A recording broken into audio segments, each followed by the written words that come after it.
Hoy en CNE de Escucha conversamos con Rafael Roldán.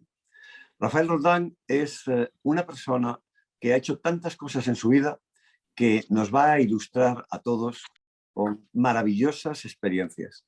Rafael, hoy, como presidente de la Cámara de Comercio Española en Quito, tiene fuertes responsabilidades y sobre todo la unión comercial entre España y Quito, Ecuador. En segundo lugar, dentro de su currículum, dentro de las cosas importantes que hizo en su vida y en su historia, vamos a pagar un salto muy hacia atrás, hacia el año 1992, en el que estuvo involucrado en el comité organizador de la Expo 92, la Expo Universal, uno de los eventos más importantes que hubo en España en todo el siglo. Por lo tanto, es otro de los grandes hechos o hitos que Rafael ha cubierto en su vida y en su historia. Un hombre que lleva en Ecuador más de 40 años. Y con eso no le queremos llamar mayor, solamente queremos decir que tiene una gran experiencia en ese país y que es tan español como ecuatoriano en alguna de las funciones. Presidente de honor de AFIDA, de la Asociación de Ferias Internacionales, donde hizo una gran labor desde los años 80. Al mismo tiempo, organizador de ferias y de eventos en Ecuador y fuera del país. Y en Ecuador sobresalen las ferias de turismo, la feria del libro, la feria de la madera, que es una feria virtual que en estos momentos de pandemia está funcionando bien y con una gran creatividad, uniéndose a la modernidad. También deberíamos tener en cuenta que perteneció al directorio ampliado de turismo, que es un directorio consultivo en Ecuador y que solamente las personas muy prestigiosas pueden estar dentro de él, como en este caso fue nuestro querido amigo Rafael. Y luego iremos hablando de otras muchas cosas, pero no podemos dejar de decir que también desde la profesión, él fue el editor desde el año 79 de la revista PC World y Computer Play y Computer World. Todo esto le da un valor de conocedor y por lo tanto de un gran experto, consultor y una persona que tiene prescripción tanto ante las autoridades ecuatorianas como lo ha sido ante las españolas durante muchos, muchos años. En Ecuador, que es su segunda patria, fue un hombre revolucionario en su momento, puesto que fue el fundador del Centro del Medio Mundo, porque el centro del mundo está en Ecuador, como todos ustedes saben, y a partir de ese momento empezó a hacer congresos en ese centro de convenciones del medio mundo. Hasta ahí podemos hablar de su currículum y de su gran experiencia, pero yo creo que hoy podemos hablar de algo más. Y es concretamente, Rafael, ¿qué significa para un hombre con la experiencia que tú tienes una situación pandémica como la que nos hemos encontrado y las soluciones que te llevan a evolución como la que tú has hecho de pasar de las ferias físicas a las ferias virtuales? ¿Cómo ves esta evolución? Bueno, buenos días. Primero, muchísimas gracias por esa presentación. Realmente es un buen recuerdo de estos pocos años, solo 42 que llevamos por aquí, y realmente da gusto pues estar con estos amigos que hemos hecho a lo largo de estas experiencias en estos últimos años. José Carlos, realmente siempre hemos estado juntos y más en esta época de crisis, porque no hay que olvidar que por más que somos optimistas y superpositivos, y así hemos estado toda la vida, pues estamos pasando una etapa complicada. Y vamos a cumplir casi ya un año. Yo tengo la fecha clave del 17 de marzo, unos 2 días antes de las fallas de Valencia, ¿no? De San Juan, perdón, de San José. Y yo recuerdo en esos momentos cuando se empezó a hablar de la pandemia y que había que hacer cuarentena. Y cuarentena, a pesar de que eran 15 días en teoría, pero siempre nos sonaba a 40 días. ¿Tanto tiempo vamos a tener que estar recluidos o aislados? Bueno, pues ya ves que vamos a cumplir ya no 40 días, sino 360 días. Entonces, esa es la realidad, eso es algo que nadie, yo creo que nadie de los que tenemos relación, nadie lo tenía contemplado, nadie, por más que siempre nos gusta hacer nuestros planes a 1, 3, 5 y 10 años, ninguno de las personas que estábamos en este área teníamos contemplado esta posibilidad de pandemia, esta posibilidad del COVID-19, y la realidad es que en nuestro sector, concretamente en el de ferias, congresos y seminarios, el mundo editorial caminó por otro lado y el mundo de educación también por otro, pero sobre todo el ferias, congresos y seminarios es un sector que prácticamente ha estado cerrado. Prácticamente ha tenido una primera etapa en que el mayor servicio que se ha dado a muchos centros de exposiciones es convertirse de recintos feriales, pasar a recintos médicos o de ayuda a la ciudadanía. Pero las ferias, congresos, seminarios ha estado totalmente anulado. Entonces, ahora, bueno, a raíz de esos primeros meses, lo primero que se nos ocurrió pues, es empezar a usar la tecnología y empezamos a hablar de ferias virtuales, que también hemos tenido algunas experiencias. Y ahora, bueno, pues ya estamos hablando ya de ferias mixtas, presenciales y virtuales, y lo que más queremos todos es poder regresar a las ferias reales. ¿Buenas noticias? Pues sí, estamos escuchando ya que, por orden cronológico, que ANATO, que es muy cercana a nosotros, la Feria de Turismo de Bogotá, pues ya tiene fecha para el próximo mes de abril. Estamos escuchando que, vamos, estamos ya planificando que FITUR, que también era nuestra gran feria de referencia en Madrid, pues también tiene ya fechas para mayo. Estamos hablando también de que en el mundo de las tecnologías, lo que era el Mobile Congress en Barcelona, también se va a realizar en junio. Es decir, creo que estamos viendo un poco esa luz al final del túnel. Bueno, realmente lo que nos comentas es agradable porque ver la luz al final del túnel es una esperanza que todos tenemos. Pero también hay otra cosa que es importante. Me estabas hablando de que las ferias en sí han sufrido, y sobre todo el mundo de los congresos, han sufrido más que nada. ¿Tú cómo ves el futuro próximo de las ferias? ¿Cómo crees que ha influido esta pandemia y las ferias van a seguir teniendo en el futuro la misma capacidad física de atracción hacia expositores y mundo de negocio, o se va a relajar y va a haber una parte importante que se va a seguir haciendo por Internet? ¿Los espacios van a disminuir y el número de personas a acudir será menor? ¿Cómo A lo ver, ves? dos cosas has planteado muy importantes. La primera, efectivamente, en este reingreso que estamos todos esperando, efectivamente, yo creo que va a ser también un poco modular. La primera cosa que nos han restringido en toda esta etapa ha sido las aglomeraciones de personas. Entonces, la feria, lo maravilloso que tenía eran esas dos partes. Una parte solo de profesionales, insisto, solo de profesionales, con registro de entrada, con una especie de limitación, y una segunda parte en que era de público en general. Entonces, yo creo que las ferias profesionales van a tener más capacidad de volver antes, porque efectivamente están de acuerdo a un registro previo, están de acuerdo a una limitación, están de acuerdo pues, a esas normas que nosotros ya las cumplíamos sin saber que venía la pandemia.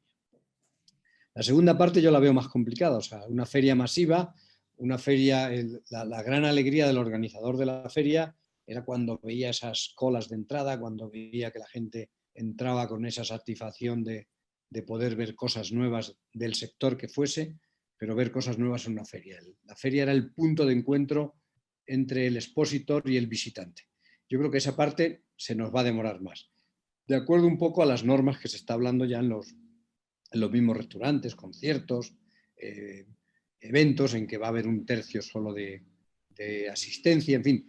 El tiempo es un poco el que nos va a dar. Tenemos la gran esperanza de que ya han empezado prácticamente en todo el mundo, en unos países con más celeridad, en otros con menos, el tema de las vacunas, ¿no?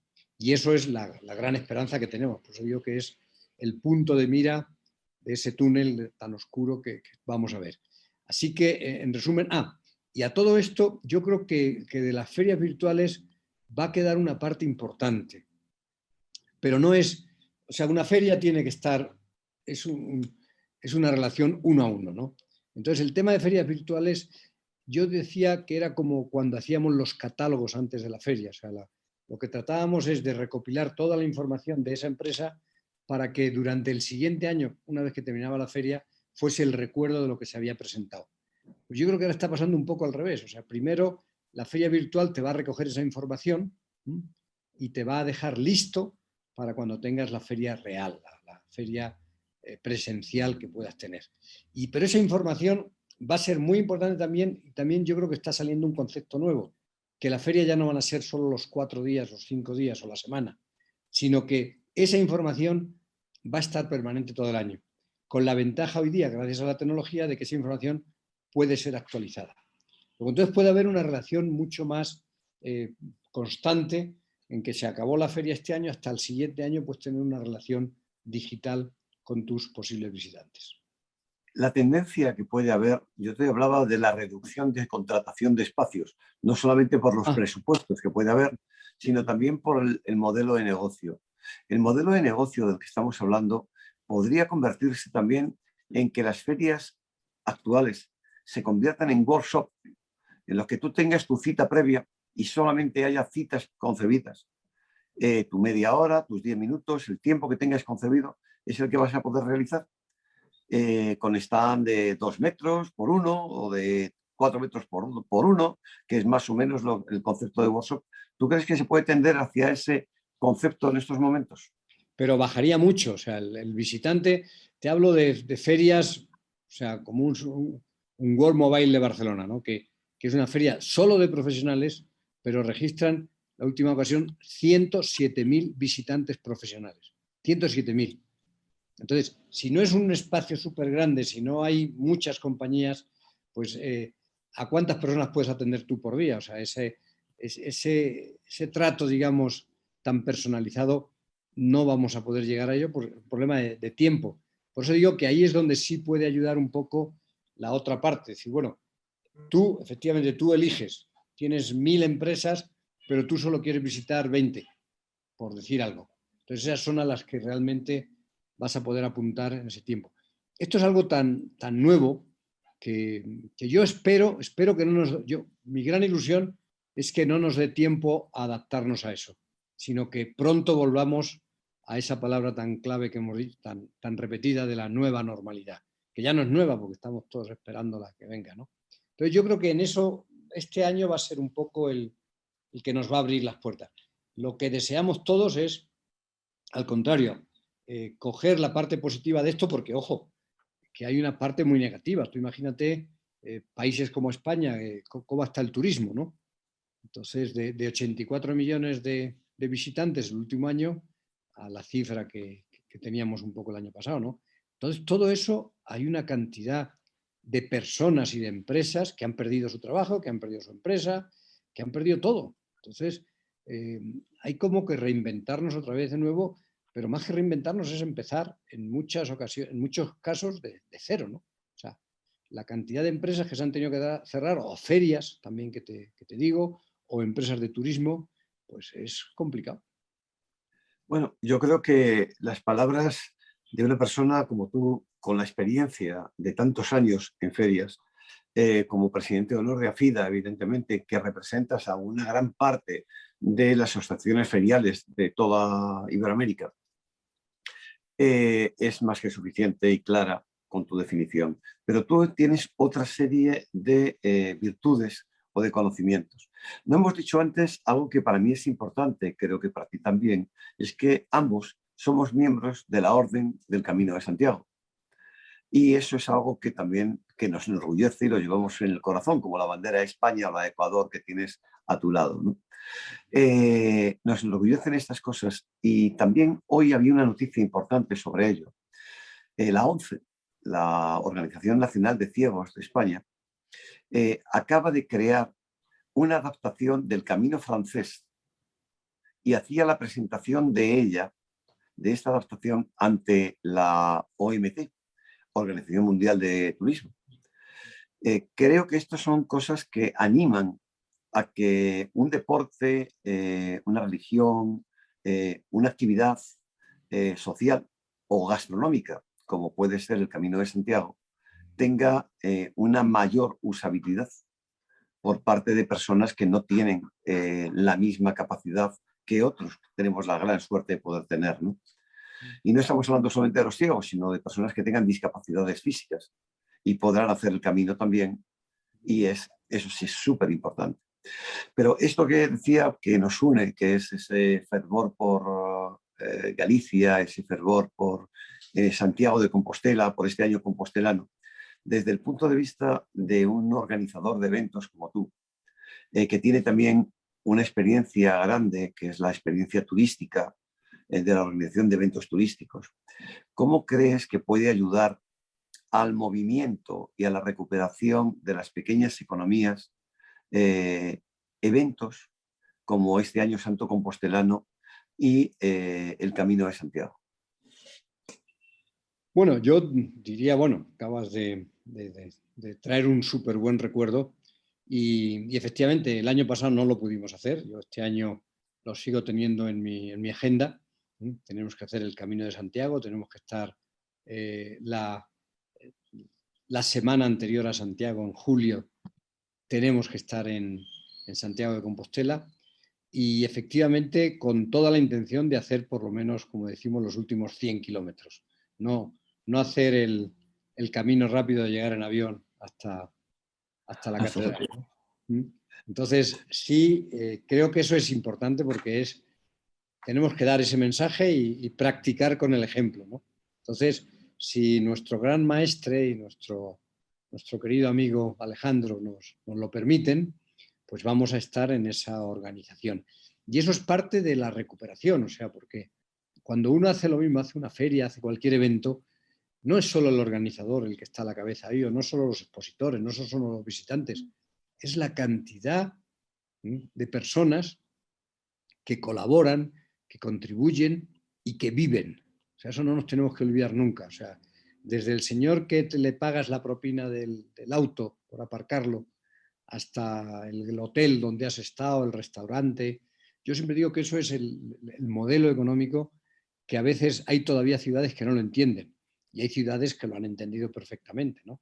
Y por eso son ciudades con destino de ferias, congresos y seminarios. Así que esperemos que el Camino de Santiago sea un ejemplo de algo que estamos recuperando y que efectivamente este año, que es Año Santo, pues podamos contribuir desde cada uno de los países a ese punto de encuentro. Estamos hablando de economía también y podemos hablar de España. Hablando de España, como hombre que representa a las cámaras de comercio de España fuera de nuestro país, te encuentras con una situación grave en la que esta mañana, incluso en las propias noticias, hablábamos de prácticamente 8 millones de personas sin empleo. Es lo que se calcula que puede haber. Por lo tanto, esa posición que nos aparece de un desempleo global, estamos hablando de más de 1 millón de pequeños empresarios o empresas familiares del pequeño comercio de cada ciudad que se va a perder. Dime cómo se ve desde Ecuador precisamente esa misma situación que tenemos en un país líder en el turismo como España, líder en la producción. ¿Cómo lo ve Ecuador y cómo lo está sufriendo Ecuador también? ¿Y qué puede significar eso ante la interrelación de economías que están sujetas a mucho tráfico empresarial entre Ecuador y España? Bueno, es una realidad lo que acabo de decir. O sea, nos imaginábamos esa cantidad de personas, porque está pasando, como te decía antes, en todos los países del mundo, ¿no? O sea, en Ecuador lo mismo, las cifras que no tenemos todavía oficial, pero que las estamos viendo, pues es eso, el sector del turismo hablamos de un porcentaje, el sector de industria, en fin, cada sector está de alguna manera valorando esa caída que ha tenido, ¿no? Y luego te encuentras con contradicciones, entre comillas, porque ¿qué es lo que más desea, por ejemplo, España? Es que cada vez tenga más visitantes, sean estos turistas, sean de familia, sean empresarios, pero que tenga cada vez más visitantes. La situación actual lo que ha hecho es justo todo lo contrario, prohibirlo, ¿no? O sea, nosotros, el gran problema que tenemos aquí ahora es la cantidad de gente que todavía quiere viajar, por cualquier razón, como te decía, o personal o profesional o ir a alguna reunión de trabajo, y no puede. Sencillamente, las limitaciones no solo de España, sino de la Unión Europea, es que determinados países no pueden visitar, no pueden viajar. Entonces, nosotros lo mismo, estamos tratando de que las cosas, las misiones comerciales, que es un poco nuestros objetivos, a la inversa y directa. Nosotros tuvimos una misión comercial de Murcia en enero. Bueno, con todas las limitaciones y con todas las cosas, tuvimos las reuniones, hicieron los empresarios, hicieron buenos contactos, etcétera, etcétera. Ahora queremos hacer esa devolución de la visita. Está previsto para abril. Pero lo más triste es que no sabemos si los aeropuertos estarán abiertos. O sea, los aeropuertos están abiertos. Si hay capacidad para que los empresarios ecuatorianos puedan ir a las reuniones en España, ¿no? Entonces, eso vuelve a lo mismo. O sea, si no hay comercio, no hay empleo. O sea, es una consecución directa. O sea, tú tienes que, el gran empresario, por más que hablen a favor o en contra de él, es el que crea puestos de trabajo. Y el gran empresario al final lo que sabe es, si tú tienes 1, 10 o 1000 personas trabajando para tu proyecto, pues son 1 o 10.000 familias que están viviendo de ese tema. ¿Tú nos puedes hablar de qué está pasando en Ecuador con los hoteles? ¿Cómo está el turismo en Ecuador, tanto el interno como el internacional? Bueno, el internacional Desde tu punto de prácticamente, vista. Claro. sí, sí, prácticamente cerrado. O sea, se está hablando también de estadísticas, pero a ver, en tema global, lo que es el turismo de hoteles, por ejemplo, que es lo que estás diciendo, pues grandes hoteles de la ciudad han tenido que cerrar. No definitivamente, esperemos, pero están cerrados. O sea, grandes hoteles, para no hablar de nombres ahora, están cerrados. Otros hoteles están funcionando al 30%, al 40%, pero efectivamente lo mismo, con unas tarifas fuera de lo normal y con unas limitaciones, pues también. Casi todo lo que estamos viendo es turismo nacional. O sea, ni siquiera turismo, es usuario nacional, digamos, ¿no? El que va de una ciudad a otra y tiene que hacerlo. Porque la parte internacional, a pesar de que la parte positiva de Ecuador es que nunca, vamos, estuvieron cerrados muy poco tiempo el aeropuerto como tal, o sea, siempre ha habido vuelos, o bien los vuelos en la primera etapa, que eran los vuelos humanitarios, y luego ya las compañías, pues en general, han vuelto, o sea, han bajado las frecuencias, pero siguen trabajando en eso. Pero, La falta de perdón, la falta de flexibilidad laboral ha influido en el funcionamiento de los hoteles. bueno, el tema es que aquí es un tema muy complicado, ¿no? O sea, el tema laboral es un tema que son, como diríamos, como derechos adquiridos, por decirlo así, ¿no? Y entonces, por más que ahora se presentó una reforma laboral en el sentido de que esto es una realidad, o sea, no son las mismas condiciones ahora que hace un año, o hace 10 años, o hace 20 años. Entonces, esa parte definitivamente, o sea, en algunos casos había una norma para flexibilizar el tema de personal, que pudieras trabajar medio tiempo, que tuvieras que trabajar por horas o lo que sea, o simplemente que tenías que despedir una serie de personas, como ha sido la realidad. Pero en algunos casos se unía una cosa con otra. O sea, para ti era una situación grave si tenías que suspender la empresa, si tenías que cerrarla. Entonces, si tenías que cerrarla, ahí sí podías hacer una liquidación, digamos, del tema laboral. Pero si no, no. Entonces, no ha sido muy clara la situación. Yo creo que aquí cada uno ha tenido su iniciativa y cada uno ha manejado las cosas de la mejor manera posible. Bueno, nos quedan unos pocos minutos para terminar nuestra entrevista, pero creo que es muy importante el que podamos tocar otros temas que también son de alto interés para nuestros televidentes e internautas. Si nosotros evaluamos la situación de Ecuador como un país turístico que realmente es un gran desconocido, no es Galápagos. Ecuador, muchas veces las personas te dicen, Ecuador es Galápagos. Sin embargo, yo creo que sería el punto más pequeño dentro de Ecuador de tantas bellezas naturales que tiene, ¿no?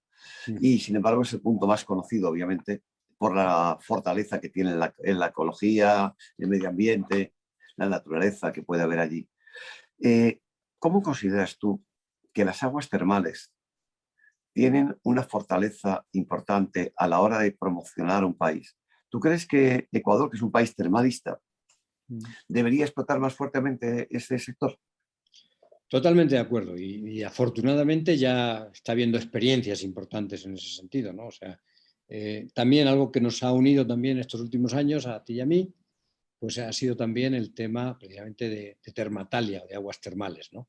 Entonces yo creo que Ecuador está también, era muy, lo mismo, muy natural todo, pero muy en pequeñas dosis, ¿no? En pequeña cantidad. Entonces yo creo que la posibilidad ahora de este turismo termal, pues también se está abriendo y Ecuador lo mismo, está tratando de sacar adelante todas esas alternativas que ya las tiene. O sea que en muchos casos hay una serie de sitios, por no decir si son 2 o 10, que ya tenían esa fama, que ya estaban trabajándolo.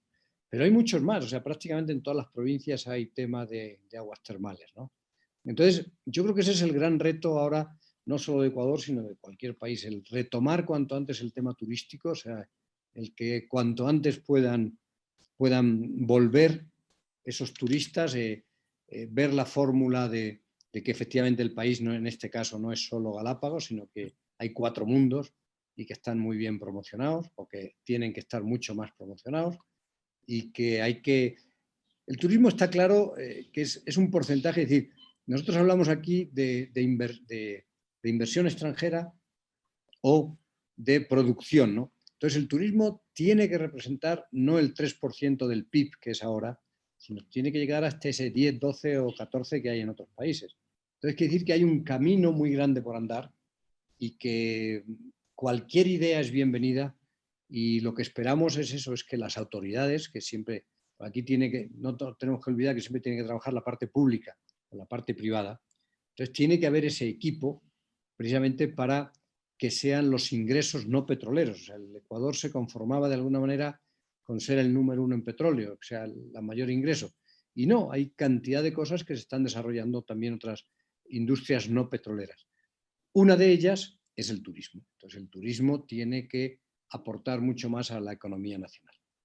En los pocos minutos que ahora sí ya nos quedan muy poquitos, tenemos 2 temas que yo creo que son muy importantes. Uy. El primero de ellos es la gastronomía, donde Ecuador es un país con una gastronomía espectacular, riquísima y poco explotada hasta este momento. Hablan de Perú como el país de la gran gastronomía y, sin embargo, Ecuador, tan cerquita también, es un país riquísimo y con contrastes de 4 mundos dentro de su propia gastronomía. Tú eres un hombre que has luchado por ella, que también has luchado por esas tradiciones prehispánicas y poshispánicas de fusiones entre la gastronomía tradicional y la gastronomía que fue llevada por los españoles cuando llegaron al Ecuador, y la que del Ecuador salió directamente con productos hacia el antiguo mundo.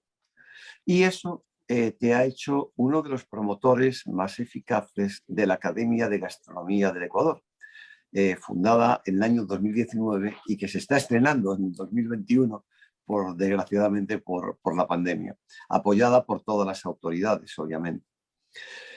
Un grupo de personas, entre el que está Iván López como una persona especial, con una posición turística fuerte, el Ministerio del Turismo y otras muchas personas que han colaborado directamente en la creación.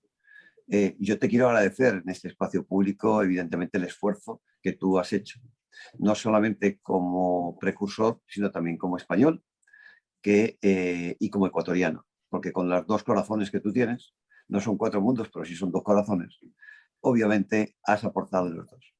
Y que no es porque te quite la palabra en él, pero para los pocos minutos sí me interesa mucho. Hablabas del turismo, hablabas de España y estamos hablando de la conectividad. No hay turismo sin conectividad.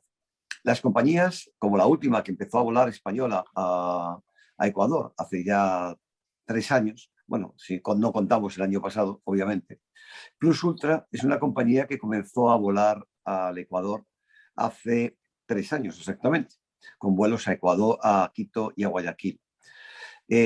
¿Tú crees que hay espacio en este momento para que todas las compañías españolas sigan volando al Ecuador? ¿tú crees que va a poder tener, sin un esfuerzo especial por parte del gobierno ecuatoriano, que la conectividad se va a mantener y que van a transmitir hacia afuera del país las innumerables bellezas que tiene ese país, como hablábamos antes, y van a tener presupuestos después de esta situación para poder atraer a esas personas? La pregunta es muy concreta. ¿Tú crees que el Estado va a ser consciente y va a querer hacer un esfuerzo especial en el turismo y en la inversión externa para atraer personas de otros países y de otros continentes hacia el Ecuador?